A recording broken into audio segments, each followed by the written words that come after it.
तो आज की क्लास में हम बात करने वाले हैं, वैसे देखो अगर as far as CBSE is concern तो कैपेसिटर कंप्लीट हो चुका है।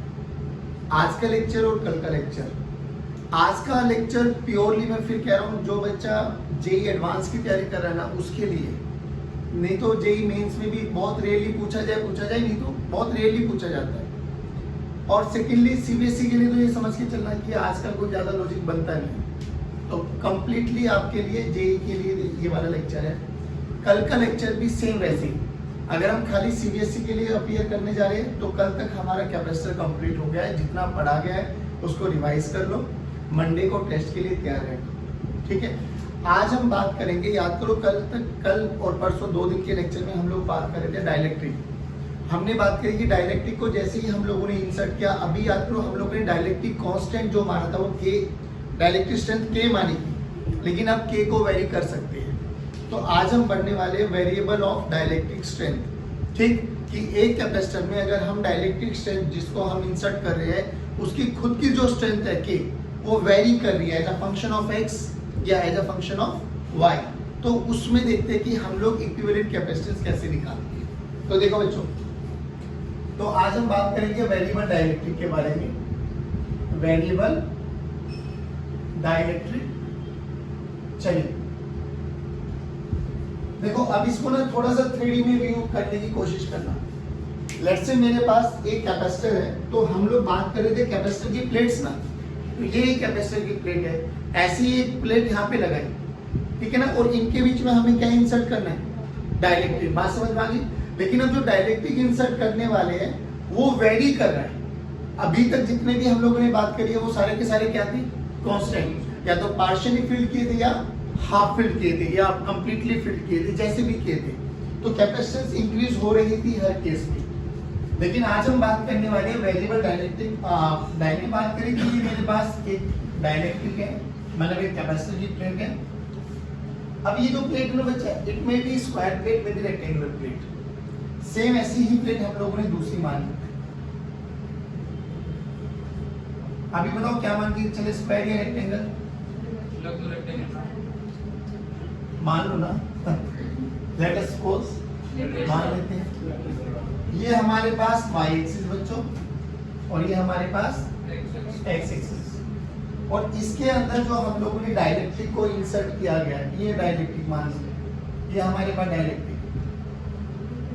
And that dielectric is vary with x के रिस्पेक्ट में भी वेरी करेगा। और अब देखो अगर x के रिस्पेक्ट में वेरी करा तो k as a function of x मिल जाएगा, और y के रिस्पेक्ट में वेरी करेगा तो k as a function of. हम जनरल के बारे में बात कर लेते हैं, कोई भी फंक्शन दे दे हमें, हमारा तो बेसिक एक फॉर्मूला बन जाएगा, उसमें उस फंक्शन को रखना है, देखते हैं क्या होता है। अब एक बार बताओ, तो हम बात करते हैं लेट जो k as a function of x हमारा वेरी कर रहा है, तो अगर यहाँ से लेके यहाँ तक x एक्सिस ये, जैसे जैसे आप आगे चलते जा रहे हो k वेरी करता जा रहा है, हो सकता है कि इंक्रीज करे, हो सकता है कि डिक्रीज करे। तो कैसे करते हैं हम इसमें, तो x पे जाके dx का एक छोटा सा एलिमेंट चूज कर लो। अभी हमने माना कि जो ये हमारी प्लेट है बच्चों, स्क्वायर प्लेट भी मान सकते हो आप लोग, रेक्टेंगल प्लेट भी मान लेते हो, जो मानना है मान लो। स्क्वायर प्लेट जिसकी साइड लेंथ क्या है बच्चों, l। अगर रेक्टेंगल प्लेट माननी है तो एक को a मान लो, एक को b मान लो, या एक को l मान लो, एक को b मान लो, that is totally entirely your wish, या जो एग्जामिनर आपको देगा। इन दोनों प्लेट्स के बीच का जो सेपरेशन है दैट इज d, ठीक है। अभी अपन स्क्वायर प्लेट मान के चले, तो अगर मैंने x पे जाके dx का एक छोटा सा स्ट्रिप चूज करूं, तो देखो प्लेट पे ये वाला एक छोटा सा एरिया लिया मैंने, ऊपर ये लिया और इधर ये लिया। बोलो समझ में आया बच्चों? क्या ऐसे ऐसे n नंबर ऑफ कैपेसिटर का कॉम्बिनेशन होगा? अच्छा अब ये बताओ, जो n कैपेसिटर्स होंगे ये वाले, ऐसे ऐसी जो n कैपेसिटर्स होंगे, उनका कॉम्बिनेशन बताओ, सीरीज या पैरेलल? ध्यान से देखो, दोबारा देख, एक कैपेसिटर की प्लेट ऊपर है, एक कैपेसिटर की प्लेट नीचे है, तो एक कैपेसिटर, सुनो आराम से सुनो, जब समझ में आ जाए जब ये खोलना, एक कैपेसिटर ये बना भाई, एक प्लेट ये भी, एक प्लेट ये भी, एक कैपेसिटर ये बना, एक कैपेसिटर ये बनेगा, एक कैपेसिटर ये बनेगा, ऐसे ऐसे n नंबर ऑफ कैपेसिटर्स बनेंगे। अब सुनो, ये टर्मिनल ए मान लो, ये टर्मिनल बी मान लो। अब समझ में आ गया कि सभी कैपेसिटर की एक प्लेट एक पोटेंशियल पे, let A be the higher potential, और उन्हीं सभी कैपेसिटर की दूसरी प्लेट बी पोटेंशियल पे, let B be the lower potential. तो सभी कैपेसिटर में क्या चीज सेम आ रही है? Potential difference. तो सभी के सभी सीरीज या पैरेलल? सीरीज या पैरेलल? पक्की बात। तो अब मुझे अगर इसकी छोटी कैपेसिटेंस कैलकुलेट करनी पड़े, इसकी छोटी कैपेसिटेंस, तो डीसी को मैं क्या लिखूंगा? अपन को डीसी निकला है। डीसी क्या है? इस वाले रेड वाले जो पार्ट को हम लोगों ने मार्क किया उसकी कैपेसिटेंस। अब इसकी कैपेसिटेंस का फॉर्मूला क्या होता है बच्चों? Epsilon nought A by D. Dielectric को इंसर्ट कर दिया तो के, डन है ना? अब देखो ध्यान से, डीसी की वैल्यू लिखो एप्सिलॉन नॉट। इस वाले रेड वाली प्लेट में और इस वाली रेड वाली प्लेट में कितना सेपरेशन है? डी। तो डिवाइडेड बाय डी। इस रेड वाली प्लेट का एरिया, क्योंकि एरिया ऑफ प्लेट लेके चलते हैं अपन लोग, बताओ क्या हो जाएगा? हाँ, एल लेंथ इनटू इसकी मोटाई dx। तो L इंटू dx ये बन गया एरिया। अब किसके साथ मल्टीप्लाई करना है? k। लेकिन k किसका फंक्शन गिवन है? x का। k as a function of x। इसको कॉमा ले लो। ध्यान से देखो, epsilon not L by d constant है, तो बाहर लेके आ जाओ। Epsilon not L by d constant है, तो k as a function of x dx। अब बच्चों ये कुछ भी फंक्शन गिवन है तो मैं यहाँ पे रखूंगा, इंटीग्रेट करूंगा। अभी एक बात तो, ये तो एक की कैपेसिटेंस आई है, क्या ऐसे ऐसे सारे के सारे पैरेलल? पैरेलल में तो net capacitance C1 plus C2 plus C3 है ना? यानी चुपचाप क्या करो, इसको इंटीग्रेट कर दो तो क्या नेट कैपेसिटेंस आ जाएगी? तो C इक्विवेलेंट लिख देता हूं यहां पर। हाँ, अभी C इक्विवेलेंट आ गए तो x की लिमिट बोलो कहां से कहां? अपन यहां से मान के चले और यहां तक लेके जाना है, तो क्या ये लेंथ ऑफ द प्लेट हो जाएगी? तो x की लिमिट 0 से है। अच्छा, ये रेक्टेंगल प्लेट है, मतलब स्क्वायर प्लेट है। अगर रेक्टेंगल होता तो बच्चों ध्यान से सुनो, इसी में कन्वर्ट करते हैं। मान लो ये रेक्टेंगल है तो इसकी लेंथ ये मान लो a और ये मान लेते हैं b। अब देखो क्या चेंज हो जाएगा। पहली बात तो लिमिट बताओ कहां से कहां हो जाएगी? 0 से a हो जाएगी। भाई ये लेंथ a हो गई ना। अच्छा, अब एरिया में देखो, एरिया में क्या फर्क हो जाएगा? ये लेंथ b हो जाएगी और इसकी चौड़ाई dx हो जाएगी, तो b इंटू dx हो जाएगी। नहीं आया समझ में? और लिमिट कहां से कहां? 0 से a। मैं कह रहा हूं कैसे भी प्लेट मिले, ये जनरल फॉर्मूला है। अब ये जनरल फॉर्मूला आपको समझ में आ गया तो कुछ भी नहीं, कोई भी जो फंक्शन गिवन होगा ना, उस फंक्शन को यहाँ रखो, लिमिट आपको पता लग गई। अब अगर इंटीग्रेट नहीं कर पाए तो किसकी गलती? आप लोगों की। बाकी फॉर्मूला ये है। तो ये डाइलेक्ट्रिक अगर वेरी कर रही है with respect to X axis, तो सभी के सभी जो भी कैपेसिटर अपन छोटे छोटे कैपेसिटर चूज करेंगे वो सभी के सभी पैरेलल में होंगे, और एक कैपेसिटर की कैपेसिटेंस लिखनी आपको आनी चाहिए। Epsilon nought a by d dielectric है तो k से ही मल्टीप्लाई कर देंगे, नहीं है तो k को हटा देंगे। जल्दी बताओ समझ में आया? पक्की बात। ये हमारे पास variable dielectric along x axis. अब ऐसे दूसरा केस पढ़ेंगे, variable dielectric along y axis. अब y एक्सिस में क्या हुआ? अपन को ऐसे चलना है, तो जैसे यहाँ पर x पे जाके dx माना तो वहां पे क्या करेंगे? y पे जाके dy मानेंगे, y पे जाके चलो अब देखो। नाउ अलोंग y एक्सिस बात करते हैं। अभी अपन को क्या गिवन है? k as a function of y given है, ठीक है? k as a function of, फिर वही अभी मान लो कुछ भी मान लो, रेक्टेंगल प्लेट माने रेक्टेंगल मान लो, स्क्वायर माने स्क्वायर मान लो, बट हमें समझ में आ गया ना कि हमें एरिया और सेपरेशन के बारे में ज्यादा कंसर्न दिखाना है बस। ये हमारे पास कोई भी plate, this is y axis and this is x axis, ठीक? वही इसके अंदर इंसर्ट हमने डायरेक्टली कर दिया, ये डायरेक्टली कर दिया बच्चों ने। अब क्या करें? यहाँ y पर जाकर एक dy का एक छोटा सा स्ट्रिप मान दे। ये हमने स्क्वायर प्लेट मानी बच्चों, square plate with side L। चलो अभी मतलब जो ये छोटा सा कैपेसिटर चूज किया है, जब आप ये, अब प्लीज इस चीज को ध्यान रखना, ये एक प्लेट है ऊपर वाली, नीचे वाली एक प्लेट है, और इसके पूरे के अंदर क्या डाला हुआ है?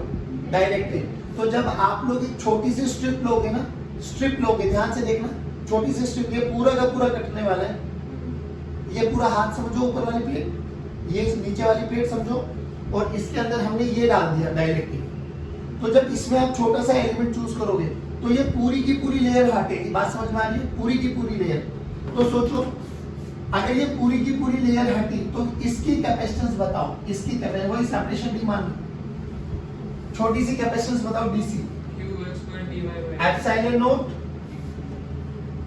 बाय डी बोलो कितना आएगा? नहीं, डी वाई। ये एक प्लेट है। ऐसे ऐसे जितने भी कैपेसिटर लगेंगे वो सारे के सारे बताओ कैसे कॉम्बिनेशन में आएंगे? मैं बताता हूँ, आई टेल यू। सीरीज। अभी समझो दूसरी बात, एक फिर दोबारा एनालाइज करो। ये वाली प्लेट ये है, ये वाली प्लेट ये है, इसके बीच में डाइलेक्ट्रिक डाला हुआ है। बात समझ में आ गई? अब डाइलेक्ट्रिक को ऐसे कट कर रहे हैं। सोचो ये मेरे हाथ की एक लेयर हटा दी आपने, तो एक कैपेसिटर हटा, ऐसा दूसरा कैपेसिटर हटा, तीसरा कैपेसिटर हटा, चौथा हटा, पांचवा हटा, तो तुम्हें एक कॉम्बिनेशन ही समझ में आ रहा है। ये एक कैपेसिटर बनाना छोटा, इसकी एक लोअर प्लेट नीचे, एक ऊपर प्लेट हायर, दूसरे की लोअर इसके हायर के साथ अटैच है, तो ये कौन सा कॉम्बिनेशन बना? आई नहीं समझ में? दोबारा देखो, ये हायर प्लेट और ये लोअर प्लेट, और बीच में मान लो कोई भी हार्ड मटेरियल है, अपन को ऐसे स्लाइस करानी है इनकी, तो जितनी भी स्लाइस करेंगे उतने ही कैपेसिटर बनेंगे, DC DC DC DC. But ये जो डीसी डीसी का कॉम्बिनेशन है ये कैसे है? सीरीज या parallel? Series combination. Series combination आप एक डीसी को लिखवाओ तो एप्सिलॉन, अब एक कैपेसिटर ये बना, इसकी ये वाली विड्थ कितनी है? डी वाई, तो डी की वैल्यू अब डी वाई आ गई, नहीं आया। और प्लेट का एरिया कितना हो जाएगा? जो इसकी प्लेट है एल स्क्वायर, अरे नहीं आया भाई, पक्का? तो डी की वैल्यू कितनी आ गई? डी वाई एप्सिलॉन नॉट, नीचे डी आ गया, इनटू ए। ए कितना हो जाएगा? Area of the plate. अब अगर रेक्टेंगल माना है तो ए इंटू बी आ जाएगा, स्क्वायर माना है तो साइड स्क्वायर आ जाएगा, व्हाटएवर जो भी माना है। लेट्स यहाँ पे एल स्क्वायर मान लेते हैं। बात समझ में आई? अब इनटू के यूज करना है ना, तो K as a function of Y. लेकिन बच्चों ये डीसी एक आया है, क्या ऐसे ऐसे बहुत सारे डीसी लगे हुए हैं? डीसी वाली तो छोटी सी कैपेसिटेंस, और सभी के सभी कैपेसिटेंस किसमें लगी हुई है? सीरीज। सीरीज में बोलो सी इक्विवेलेंट कैसे निकालते हैं? 1/c। बहुत बढ़िया। तो 1/c इक्विवेलेंट कैसे निकालोगे बच्चों? 1/dc का इंटीग्रेशन। नहीं आया? 1/dc का, अब dc की वैल्यू रख दो यहाँ पर। देखो ये dy ऊपर चला जाएगा, epsilon not l square into k as a function of y की लिमिट बोलो। y की लिमिट 0 से ध्यान से देख, 0 से d, 0 से y की वैल्यू 0 से d। अब ये समझ, बता आया नहीं आया समझ में? सिंपल सा फंडा। मैं फिर कह रहा हूँ एलिमेंट चूज करना उसमें बहुत इजीली दिखाई दे रहा था, बट इसमें ये मान के चलना कि आपको ये छोटी छोटी पूरी स्लाइस करानी है। तो 10 स्लाइस कर रहे हो, 20 कर रहे हो, 100 कर रहे हो, 10,000 कर रहे हो, पूरी स्लाइस में एरिया पूरा का पूरा आया ये। तो एरिया तो L इंटू मतलब A इंटू B या L स्क्वायर व्हाटएवर जो भी आप शेप मान के चल रहे हो। और विड्थ कितनी हो जाएगी? ये विड्थ कितनी मानी है? dy। बात समझ में आ गई? तो epsilon not A/d into k रखो। सीरीज कॉम्बिनेशन है तो 1/c इक्विवेलेंट है, तो इन सबको 1/dc 1/dc 1/dc 1/dc add करेंगे। ऐड करने का तरीका क्या? इंटीग्रेट कर दो, लिमिट रखो, जो भी फंक्शन अब यहाँ पे गिवन होगा उस फंक्शन को इंटीग्रेट करना, लिमिट पुट करना, you will get the equivalent capacity. जल्दी बताइए आया नहीं ऐसा? पक्की बात? डन। अब याद करो जब आपको डाइलेक्ट्रिक का इंसर्शन बता रहा था मैं आपको, तो मैंने बोलता डाइलेक्ट्रिक के इंसर्शन में ना अपन एक फोर्स के बारे में बात करेंगे, फोर्स और डाइलेक्ट्रिक। वही फोर्स की कैलकुलेशन अब करना सिखा दो। उस फोर्स के बेस पे न्यूमेरिकल बहुत पूछे जाते हैं, बट फिर कह रहा हूँ न्यूमेरिकल करना बहुत मुश्किल नहीं है। देख याद करो, कैपेसिटर की दो प्लेट्स एक दूसरे पे फोर्स लगा रही थी, Q²/2A एप्सिलॉन नॉट। अगर मुझे ये फोर्स का फॉर्मूला ही नहीं पता, बाद में बोला गया स्प्रिंग के साथ, एक न्यूमेरिकल भी भेजा था मैंने आपको, स्प्रिंग के साथ लगा दिया था, भाई वो क्वेश्चन बहुत इजी बन जाता जब अगर तुझे ये फोर्स का फॉर्मूला पता है। सिमिलरली जब हम डाइलेक्ट्रिक को एंटर करा रहे हैं ना, डाइलेक्ट्रिक को एंटर कराएंगे तो एक फोर्स लगेगा उस डाइलेक्ट्रिक पर। अब वो फोर्स कितना होगा अगर ये नहीं पता मुझे, तो मैं उससे रिलेटेड कोई भी न्यूमेरिकल कर ही नहीं सकता। बात समझ में आ गई? तो अभी हम बात करने वाले फोर्स ऑफ डाइलेक्ट्रिक। सिंपल सा एक कॉन्सेप्ट बताओ मुझे, हम लोगों ने F का फॉर्मूला ये पढ़ा है -du/dx, पढ़ा है नहीं पढ़ा? कहां पर? इलेक्ट्रोस्टैट्स में नहीं पढ़ा है, वहां पे वर्क पावर एनर्जी में पढ़ा था। क्या बोलता है कि अगर पोटेंशियल एनर्जी का चेंज हो रहा है, that change is nothing but force. अभी एक बात बताओ बच्चों, मान लो, बिल्कुल आराम से समझना, कि मेरे पास ये एक स्क्वायर प्लेट है, ठीक है भाई,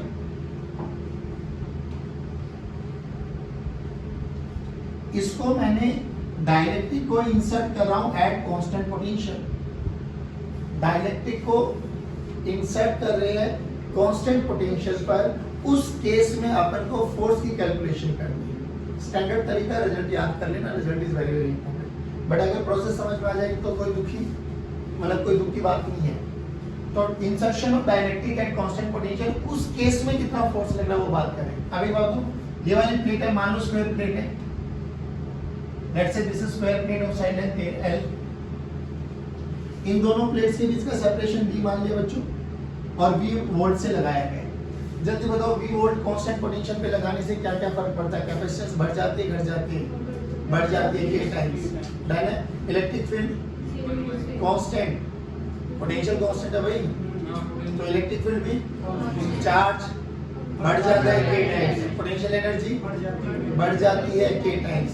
मैं ये नहीं कह रहा कि बढ़ रही है, बट मैं ये कह रहा हूं कि अगर पोटेंशियल है तो जो भी इनिशियल एनर्जी रही होगी उसमें चेंज तो आया होगा, और वो चेंज, बेटा इधर देख, वो चेंज जैसे आप लोग डाइलेक्ट्रिक को इंसर्ट कर रहे हो, डाइलेक्ट्रिक को इंसर्ट करोगे तो कैपेसिटेंस चेंज होगी, कैपेसिटेंस चेंज होगी तो आपके पास पोटेंशियल एनर्जी चेंज होगी। क्यों? क्योंकि कांस्टेंट पोटेंशियल पे आपके पास फॉर्मूला क्या है पोटेंशियल एनर्जी का? 1/2 CV²। V कांस्टेंट है, 1/2 कांस्टेंट है।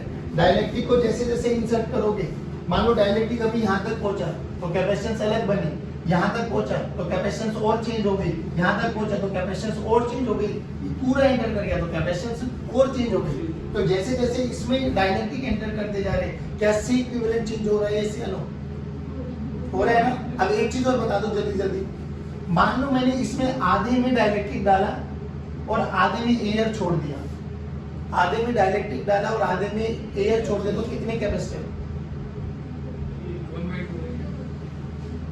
ये आधे में डाइलेक्ट्रिक डाल दिया, इधर वाले पोर्शन में डाइलेक्ट्रिक है, इधर वाले में एयर, तो कितने नंबर ऑफ कैपेसिटर?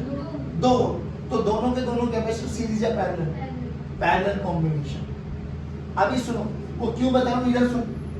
क्योंकि जैसे जैसे डाइलेक्ट्रिक को मैं आगे इंसर्ट करता जाऊंगा, x चेंज होता चला जाएगा, x चेंज होता चला जाएगा तो C चेंज होता चला जाएगा, C चेंज होता चला जाएगा तो एनर्जी चेंज होती चली जाएगी। अगर मुझे यही एनर्जी पता लग गई तो मेरा F तो निकल गया ना, डायरेक्ट नहीं आया। अभी मैं ये मान के चल रहा हूँ कि बच्चों जो इसकी डायमेंशन है ना, वही डाइलेक्ट्रिक की डायमेंशन है, सेम डायमेंशन का मैंने डाइलेक्ट्रिक इंसर्ट करना है। अब एक चीज और बताओ, यहाँ पर प्लस प्लस प्लस चार्जेस आ गए और यहाँ पर ये हायर प्लेट के साथ है, ये लोअर प्लेट के साथ है। जब अपन इसमें डाइलेक्ट्रिक को इंसर्ट करेंगे तो डाइलेक्ट्रिक में इंडक्शन होता है, इंड्यूस चार्जेस आ जाते हैं, इस वाली प्लेट पे माइनस आ जाएंगे, इस वाली प्लेट पे प्लस आ जाएंगे, तो एक फोर्स लगाते हैं। बात समझ में आ रही ना? वही फोर्स इसको नीचे की तरफ ड्रैग करेगा। अगर हमें इसमें एक्सेलरेशन नहीं लेके आना तो अपन को F एक्सटर्नल भी उतना ही लगाना पड़ेगा। नहीं आया ना समझ में? इसका 2 डायमेंशनल व्यू देखो, 2 डायमेंशनल व्यू तो अभी तक हम पढ़ते ही आ रहे थे। ये वो कैपेसिटर है बच्चों, ये हमने प्लेट लगा दी जिसका पोटेंशियल V है, और इसके अंदर क्या इंसर्ट करना है अपन को?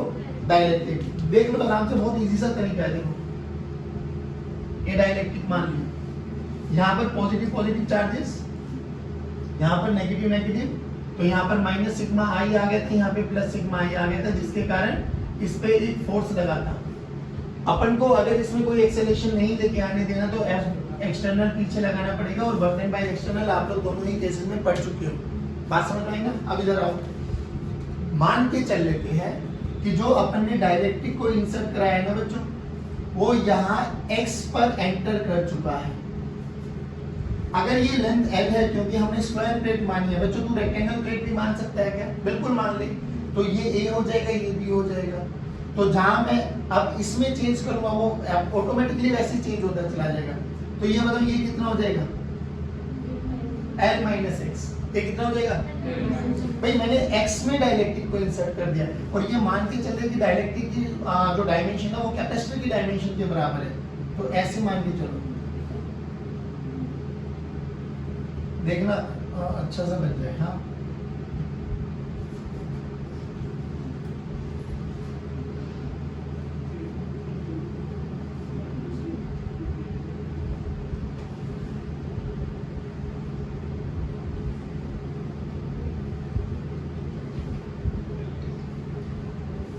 थोड़ा विजुअलाइज कर पा रहे हो? ये डायलेक्ट, ये ब्लू वाला डायलेक्ट्रिक है, ये धीरे धीरे इसमें एंटर करता जाएगा। चलो अभी अपन ने जब माना ए इसमें एंटर कर गया इतने में dielectric,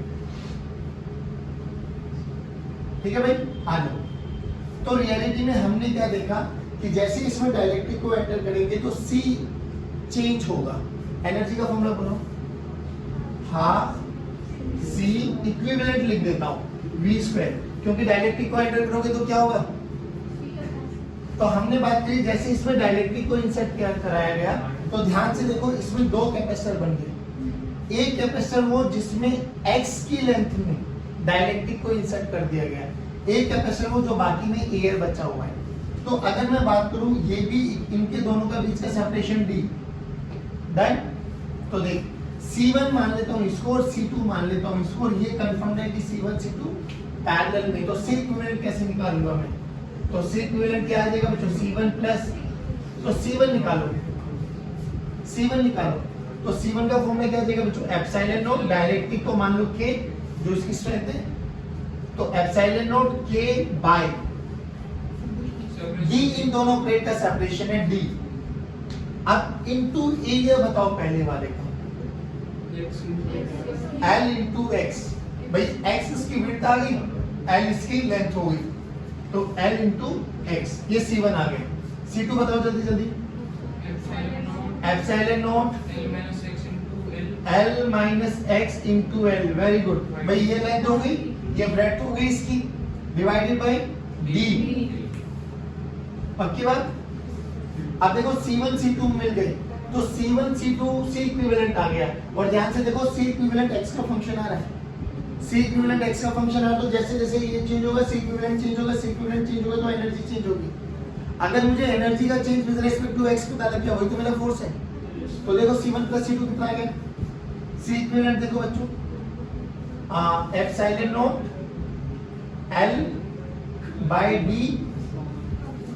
kx plus epsilon not L by D L minus x। ध्यान से देखो दोनों में से epsilon not L by D, या ऐसे लेने तो कोई या ले लो, कॉमन लेना है तो क्या करें, कॉमन ले लो। चलो epsilon not L by D common ले लो, kx plus L minus x। ठीक, अभी देखो मुझे क्या करना है, मुझे du by dx चाहिए, तो इसको du by dx करो। तो देखो 1/2 कांस्टेंट है, b कांस्टेंट है, क्योंकि हम कांस्टेंट पोटेंशियल के बारे में बात कर रहे हैं। तो इसको डिफरेंशिएट करो एक बार, du by dx, this is equals to 1/2 into v square dc equivalent by dx। नहीं आया बच्चों, यही तो चाहिए ना मुझे, क्योंकि c तो वैल्यू कर रहा मेरा। अब क्या मैं इस फंक्शन को x के रिस्पेक्ट में डिफरेंशिएट नहीं कर सकता? ध्यान से देख करोगे तो a वाली टर्म देखो, इसके साथ x आएगा, इसके साथ x आएगा, ये epsilon not L square by D, ये तो कांस्टेंट टर्म है, तो इसका डिफरेंशिएशन 0, तो dc इक्विवेलेंट बाय dx। देखो epsilon not L by D into k, x का with respect to x 1 plus L का 0, फिर माइनस 1 है ना, तो माइनस लगा दो इसको, epsilon not L by D। देखो epsilon not L by D common आ रहा है, तो यहाँ से क्या बना बच्चों, epsilon not L by D common ले लो, k माइनस 1। नहीं आया बच्चों। अब इस वाली वैल्यू को उठा के यहाँ पे रख दो, क्या ये du by dx he force है आपके पास? आ गया फोर्स का फॉर्मूला।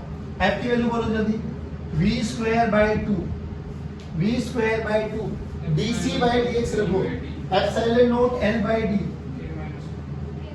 Into k minus 1। ध्यान से देखो, फोर्स v स्क्वायर कांस्टेंट है, 2 कांस्टेंट है, एप्सिलॉन नॉट कांस्टेंट है, l length of the plate constant है, d कांस्टेंट है, k कांस्टेंट है, -1 भी कांस्टेंट है। तो फोर्स कैसा है? अगर फोर्स कांस्टेंट है बच्चों तो एक्सेलरेशन भी कांस्टेंट है। अगर एक्सेलरेशन कांस्टेंट है तो कोई मेरे से बोला जाए कि अगर मैं यहाँ पे एक्सटर्नल फोर्स ना लगाऊं, तो ये भागेगा जरूर। अगर ये भागेगा तो यहाँ से यहाँ तक आने में, यहाँ इस एंड से लेके इस एंड तक आने में इसको कितना टाइम लगेगा? क्या वो हम निकाल सकते हैं? S=ut + half at square से। मैं कह रहा हूँ इसको यहाँ पे रिलीज कर दूं, रिलीज करेंगे तो फोर्स लगेगा तो भागेगा तो देखो कांस्टेंट एक्सेलरेशन है, तो S=ut + half at square वाला फॉर्मूला यूज कर सकता हूँ। नहीं आया? कई बार क्या होगा, ऐसे डायग्राम बना दिया जाएगा और इस वाले को डाइलेक्ट्रिक को ना ऐसे पुली के साथ लगाएंगे, mg लगा देंगे, बोला जाएगा बताओ कितना मास लगाऊं कि ये पुली इक्विलिब्रियम में आ जाए या विस्टैंड कर पाऊं। ये एचसी वर्मा में शायद 66 क्वेश्चन भी मिलने वाला है आपको। तो कुछ नहीं करना, ये फोर्स पता है, बोलो भाई, और फोर्स कांस्टेंट भी है। तो फोर्स कांस्टेंट है तो यही फोर्स mg के बराबर हो जाएगा। तो m की वैल्यू क्या हो जाएगी? बस इसी को g से डिवाइड कर दो, दैट इज द फोर्स। इतना फोर्स लगाओगे तो ये इसको विथस्टैंड कर पाएगा। जल्दी बताओ, ये चीज समझ में आई नहीं है? अब इतना फोर्स ये इसको खींचेगा बच्चों, तो उतना ही फोर्स अपन को लगाना पड़ेगा कि इसमें एक्सेलरेशन ना आए। जल्दी बताओ, ये चीज समझ में आ गई? फोर्स कांस्टेंट है, एक्सेलरेशन नहीं आने के लिए एफ एक्सटर्नल को भी इतना फोर्स लगाना पड़ेगा। अच्छा एक चीज और बताओ, जब आप इसको छोड़ दोगे, मतलब इसको धीरे धीरे एंटर करा रहे हो, तो फोर्स ये यहाँ से लेके यहाँ तक फोर्स कांस्टेंट रहेगा, बट जैसे ये पूरा का पूरा एंटर कर जाएगा, अब फोर्स जीरो। भाई पूरा का पूरा एंटर करेगा तो फोर्स जीरो हो जाएगा। अब फोर्स जीरो हो जाएगा। अब एक चीज और बताओ, यहां से एंटर कर रहा है, मैंने मान लो यहाँ पे डायरेक्ट्रिक को छोड़ दिया, फोर्स लगा, इसमें दौड़ा, यहाँ तक आते आते फोर्स कम हो गया, यहाँ पूरा एंटर करते ही फोर्स जीरो। क्या ये डायरेक्ट्रिक यहीं रुक जाएगा क्या? नहीं, क्योंकि उसमें वेलोसिटी आ गई है। वेलोसिटी आ गई तो इसको शूट करेगा, फिर वो प्लस माइनस इंड्यूस हो जाएंगे, फिर वो इसको अपनी तरफ खींचेगा, तो ये क्या करेगा? ऑसिलेशन। एसएचएम नहीं करेगा, क्योंकि अगर एसएचएम करता तो F must be equal to -kx का फंक्शन आना चाहिए था। कहीं पे x आया क्या? x तो इंडिपेंडेंट है, तो ये एसएचएम क्या करने वाला है? ऑसिलेशन। बात समझ में आ गई बच्चों? देन ये सब चीजें होने के बाद अब इसमें दो चीजें और बचती है। एक जिसको हम लोगों ने बोला था, याद करो स्टार्टिंग लेक्चर में, कि हम लोग कंडक्टर्स पढ़ेंगे, स्फेरिकल कंडक्टर, सिलेंड्रिकल कंडक्टर और पैरेलल प्लेट कैपेसिटर। हमारे सिलेबस में रिकमेंडेड है पैरेलल प्लेट कैपेसिटर, बट अगर आप न्यूमेरिकल देखोगे ना, इवन एसएलआर भी देखोगे आप लोग, तो उसमें भी आपके पास सिलेंड्रिकल और ये स्फेरिकल कैपेसिटर ने इसके बेस पर एक दो न्यूमेरिकल पूछे गए, एनसीईआरटी में भी पूछे गए। तो फॉर्मूले में आपको बता देता हूँ, वो फॉर्मूले अपने दिमाग में बिठा लो, फिर आज के लेक्चर को वाइंड अप करते हैं। बात समझ में आ गई? तो अब हम बात करेंगे दो कैपेसिटर की, एक स्फेरिकल कैपेसिटर और एक सिलेंड्रिकल कैपेसिटर। एक बात बताओ, स्फेरिकल कैपेसिटर में आप लोगों ने इलेक्ट्रोस्टैट्स में जब हम लोगों ने पढ़ा था, तो हमने बोला था एक स्फेरिकल शेल है, उसके ऊपर एक और स्फेरिकल शेल है, उसके ऊपर एक और स्फेरिकल शेल है। क्या हमने सबका कॉमन पोटेंशियल निकालना सीखा था कि अंदर वाले के कारण पोटेंशियल होगा k/a, बाहर वाले के कारण भी होगा, उसके बाहर वाले के कारण भी होगा, सुपरपोजिशन लगाना सीखा था। फिर हम लोगों ने अर्थिंग भी सीखी थी कि अगर मैंने किसी भी कंडक्टर को अर्थ कर दिया, अर्थ का मतलब ग्राउंड कर दिया, तो बेसिकली अर्थिंग करने के बाद क्या होता है कि कॉमन पोटेंशियल होना है, और earth is a huge conductor जिसका रेडियस r ही होता है, तो अर्थ का पोटेंशियल कितना होता है? k/re। re बोले तो 6400 किलोमीटर, यानी उसका रेडियस इतना बड़ा है कि उसका potential is approximately equal to 0। तो किसी भी कंडक्टर को अगर मैं अर्थ कर देता हूं तो अल्टीमेटली उसका कंडक्टर का पोटेंशियल कितना होना है? 0, क्योंकि चार्जेस विल फ्लो। कब तक? जब तक दोनों का पोटेंशियल सेम। अब एक कंडक्टर को मैंने अर्थ कर दिया, तो इसमें से कितने भी चार्जेस चले जाए अर्थ में, अर्थ का पोटेंशियल तो बढ़ने वाला नहीं है, तो अल्टीमेटली इसके पोटेंशियल को अर्थ क्या कर देगी? न्यूट्रल कर देगी। ऐसे मत देखो, तुम पढ़ चुके हो ये सब चीजें। इधर आओ, हमने बोला ये हमारे पास एक होलो कंडक्टर है, ठीक, जिसका रेडियस a मान लिया, और इट इज सराउंडेड बाय दूसरा कंडक्टर जिसका रेडियस अपन लोगों ने b मान लिया। दैट अब इधर देखो बच्चों, इस पे हमने चार्ज दे दिया +q। अगर इस पे +q चार्ज दे दिया बच्चों, तो इंडक्शन होगा -q, बाहर चला जाएगा +q। बताओ यहाँ तक कोई दिक्कत? मुझे कैपेसिटर बनाना है, कैपेसिटर बनाने के लिए मैं क्या करता हूँ, इसको अर्थ कर देते हैं अपन, अर्थिंग का ये सिंबल है।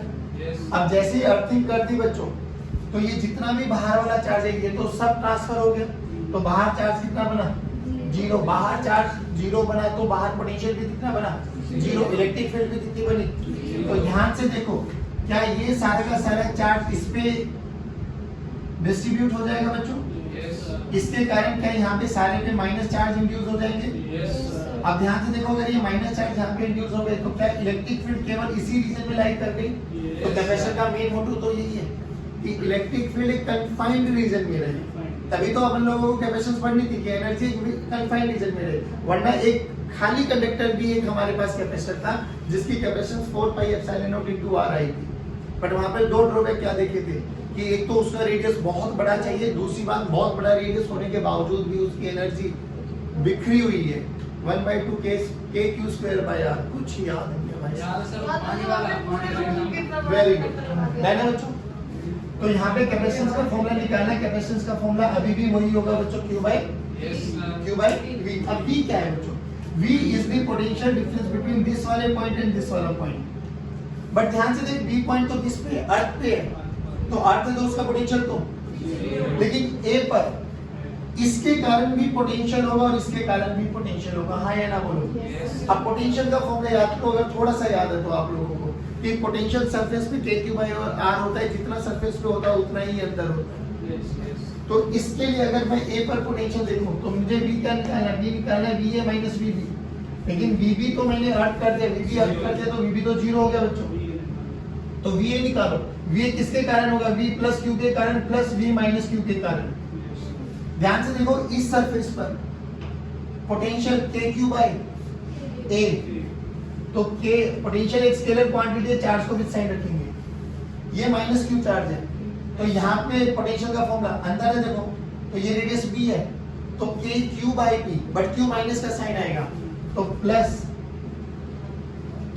k minus q by b। देखो बोलो, तो पोटेंशियल डिफरेंस कितना आ गया बच्चों? VA माइनस 0, तो जो VA वही पोटेंशियल डिफरेंस है, तो KQ कॉमन ले लो, 1/a माइनस 1/, रखो यहाँ पर C का फॉर्मूला देखो, Q बाय B, B की वैल्यू रखो, KQ 1/a माइनस 1/b, नीचे एलसीएम आ गया a into b, ऊपर आ गया b माइनस a। तो Q ने Q को माना है, तो C की वैल्यू देखो, 1/k की वैल्यू क्या लिख सकता हूँ? 4 pi epsilon nought a into b by b minus a। ये कैपेसिटेंस का फॉर्मूला याद रह जाए तो कोई बुराई नहीं। सिंपल कि अगर एक स्फेरिकल कंडक्टर है तो उसकी कैपेसिटेंस ये होती है। अब बहुत न्यूमेरिकल्स बन सकते हैं बच्चों, 2 प्लेट लगा देंगे, 3 लगा देंगे, इक्विवेलेंट कैपेसिटेंस निकाली जाएगी। निकाल लो, अगर फॉर्मूला ही नहीं पता तो हम निकाल कैसे पाएंगे? तरीका भले ही याद न रहे बट ये याद रह जाए। बट ये तरीका भी हम लोग पढ़ चुके हैं तो याद रखना कोई बुराई नहीं है। यहाँ पे नहीं पढ़ोगे तो इलेक्ट्रोस्टैटिक्स में तो पढ़ने वाले हो आप लोग, तो वहां पर तो इन चीजों का यूज हो गई होगा। बोलो समझ में आया नहीं? इधर देखो, show capacitance of cylindrical capacitor. आओ बच्चों, ये हमने एक पोलो वायर ली, ठीक, इसकी एक्सिस, और यहाँ पर एक हमने छोटी वायर ले ली, छोटी होलो वायर है बेसिकली। अंदर वाले का रेडियस a मान लो और बाहर वाले का रेडियस b मान लो। डन? और इसकी डेंसिटी प्लस लैम्डा, तो इंड्यूस कितना हो जाएगा? Minus lambda. अब एक चीज बताओ बस, सिंपल सी बात, वायर है, वायर जूम इन करके बता दिया आपको, वायर है, वायर के कारण इनफाइनाइट वायर के कारण बताओ इलेक्ट्रिक फील्ड कितनी होती है? E parallel E perpendicular, 2 component आए थे, एक तो जीरो हो जाता है क्योंकि इनफाइनाइट है, तो अल्फा और बीटा दोनों कोस वाला तो जीरो हो जाएगा, तो 2k lambda by d sin alpha plus sin beta बचता है। Sorry, k lambda by d sin alpha plus sin beta, alpha और बीटा दोनों 90 डिग्री थे तो 2k लैम्डा बाई डी आता है। तो यहाँ पर जो electric field I that is 2k lambda by D या 2k लैम्डा बाई आर, जो आपको याद करना है वो कर दो। बट एक चीज बताना बच्चों, कैपेसिटेंस अभी भी वही निकालने, कैपेसिटेंस का फॉर्मूला वही आएगा Q बाई V। अब Q को क्या लिखे, मान लो ये लेंथ L है, Q को क्या लिखे, Q को लिखते हैं lambda by lambda into L by V। अब जो ये L है ये इनफाइनाइट लेंथ है, इनफाइनाइट क्या होता है, it's a relative term, it's a, तो यहाँ पर हम कैपेसिटेंस ना निकालते कैपेसिटेंस पर यूनिट लेंथ, क्या निकालते कैपेसिटेंस पर यूनिट लेंथ जिसकी वैल्यू होती है लैम्डा बाई V। सोच अगर मुझे V पता लग जाए, लैम्डा मुझे गिवन है, तो मेरी कैपेसिटेंस पर यूनिट लेंथ निकल सकती है। अब लेकिन यहाँ पर दिक्कत क्या है V निकालने के लिए, भाई V का फॉर्मूला आप लोगों ने क्या पढ़ा था, V final minus V initial, this is equals to minus integral of E dot dr। Minus के साइन को हटा दो तो V initial minus V final equals to integral of E dot dr। कुछ याद नहीं है भाई साहब, सब तोते बड़े पड़े। V initial minus V final this is equals to integral of E dot dr। अरे ऐसा फॉर्मूला देखा है वैसे आपने, बहुत सुंदर। तो V का फॉर्मूला देखो क्या आ जाए, E डॉट dr। लेकिन ध्यान से देखने वाली क्या बात है बच्चों, यहाँ पर जो इलेक्ट्रिक फील्ड है ना वायर के कारण, that is dependent on R, वो कांस्टेंट नहीं है। कांस्टेंट नहीं है तो मुझे इंटीग्रेशन का यूज करना ही करना पड़ेगा। देख ध्यान से भाई, E की वैल्यू किसी भी डिस्टेंस पे, किसी भी x डिस्टेंस पे, यहाँ से कोई भी r डिस्टेंस मान लो, कोई भी r डिस्टेंस पे इलेक्ट्रिक फील्ड ये है 2k लैम्डा बाय r। अरे हाँ तो V का फॉर्मूला देखो, 2k lambda by r into dr। r की लिमिट बोलो कहां से कहां, ध्यान से देख, r की लिमिट इलेक्ट्रिक फील्ड इस रीजन में है बस a से लेके b तक, तो r की लिमिट कहां से कहां, तो V का फॉर्मूला देखो, 2k लैम्डा बाहर लेके आ जाओ, dr बाय r का integration log of r, log of r। सब ऐसे देख रही हो क्या है, चलो अच्छी बात है। a से दो बोलो b की value 2k lambda log of b by a, direct लिख रहा हूं log b minus log a, तो log m minus log n का formula log m by n। v की वैल्यू आ गई, v की वैल्यू उठा यहाँ पे रख दी, c बाय n देख क्या आ गया बच्चों, lambda by 2k lambda log of b by a। ध्यान से देख, लैम्डा लैम्डा भी कैंसिल आउट, k की वैल्यू ऊपर जाके 4 pi epsilon naught, 4 pi epsilon naught में 2 को भी मार देना है, तो c बाय n की वैल्यू देखो क्या आ गई, 2 pi epsilon naught log of b by a। Standard result याद रह जाए तो कोई बुराई नहीं है, पक्की बात। प्रूफ याद है ना तो भी कोई बुराई नहीं है, प्रूफ करने की कोई जरूरत है नहीं, बाकी अगर है तो कोई अच्छी, मैं ये कह रहा हूं देखो, कोई भी चीजें आप लोगों ने इलेक्ट्रोस्टैटिक्स में ऐसी नहीं जो पढ़ी नहीं है, पढ़ी तो सारी है, अगर याद है तो बहुत अच्छी बात है, नहीं है तो रिवीजन हो जाएगी। दूसरी चीज, कल का लास्ट टॉपिक रहेगा जिसको हम बोलते हैं आरसी सर्किट। याद करो कैपेसिटर की पढ़ाई को 2 हिस्सों में तोड़ा गया था, बिफोर और आफ्टर। सारी कहानी अभी तक आफ्टर पढ़ रहे थे, कल क्या पढ़ेंगे, बिफोर। चलेगा, thank you very much, have a good day, God bless you, जय हिंद, जय भारत।